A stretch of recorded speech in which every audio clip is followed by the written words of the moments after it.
महाराष्ट्रामध्ये मुख्यमंत्री देवेंद्र फडणवीस झाल्यानंतर बरेचसे नेते उतू उतू उतू उतू करतात. ते काय म्हणतात मराठीत, जसं गावरानी मराठी येत नाही, जेवढी येते तेवढीच येते वा काय.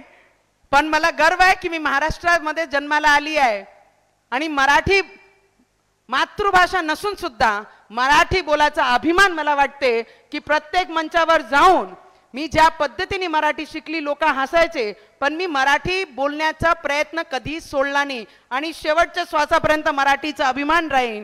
कारण महाराष्ट्रामध्ये जन्माला आलो आहे आणि ज्या राज्यामध्ये तुम्ही राहता ती भाषा सगळ्यात पहिले,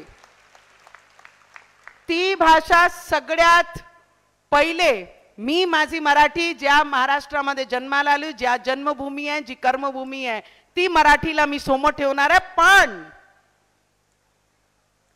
पण ज्या हिंदुस्थान मध्ये आम्ही असतो त्या हिंदी भाषाला सुद्धा आमचा दुसरे क्रमांकावर, आम्ही हिंदी भाषाला सुद्धा सन्मान करतोच, त्याच्यात कुठेही दुमत नाही.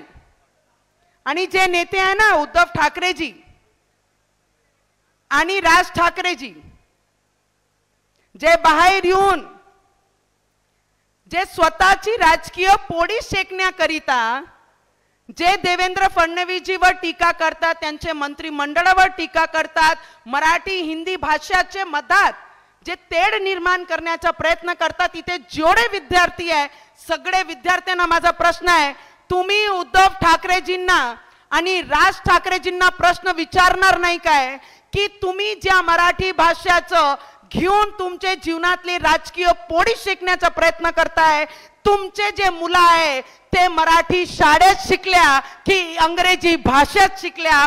फक्त एवढा प्रश्न तुम्ही सगळे विचारणार की नाही? किती लोकांना वाटते की त्यांनी त्यांच्या मुलांना मराठी शाळेत शिकवला की नाही शिकवला?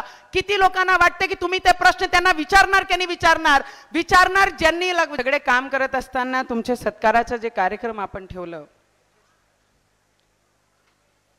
तुमचे सत्काराचे कार्यक्रम जे ठेवला, जे पेरेंट्स इथे उपस्थित झाले, बरेचसे आजी आजोबाई सुद्धा इथे आलेले आहे, त्यांचे मी मनापासून अभिनंदन सुद्धा करणार आहे. आणि जे महाराष्ट्रामध्ये चाललं आहे, थर्ड मुंबई डेव्हलप होत आहे, मेट्रोज येत आहे, मोठे मोठे मार्ग येत आहे, मेट्रो माझी अमरावतीमध्ये येणाऱ्या काळामध्ये, तर हा सगळी गोष्टी विकासाचा एक भाग आहे आणि हे सगळी आपले विद्यार्थ्यांसाठी आहे. पण बरेचसे नेते हिंदी आणि मराठी भाषाचं मधात जे वाद घालून कॉर्पोरेशनची पोळी शेकण्याचे जे प्रयत्न करत आहे, त्यांना माझा एवढाच सल्ला राहील. एक खूप छान 4 ओळी आहे त्यांच्याकरिता.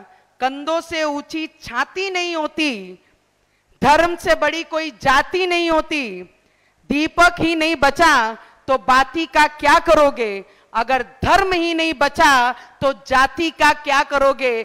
माझ्यासाठी, मेरे लिए मेरा हिंदुस्तान ही मेरा धर्म है, मेरा कर्म है, मेरी पूजा है. और ये हिंदी मराठी भाषा का सिर्फ तुम्हारे पॉलिटिकल राजकीय क्षेत्र के लिए हिंदू को बंटवारा मत करो.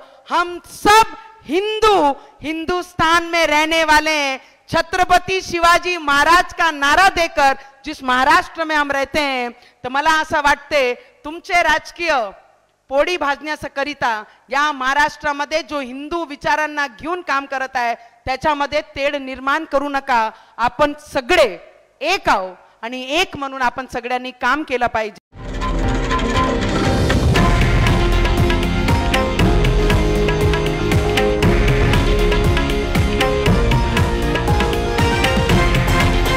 हे आहे देशातील नंबर 1 न्यूज नेटवर्क आणि आपण पाहत आहात TV9 मराठी, एकमेव.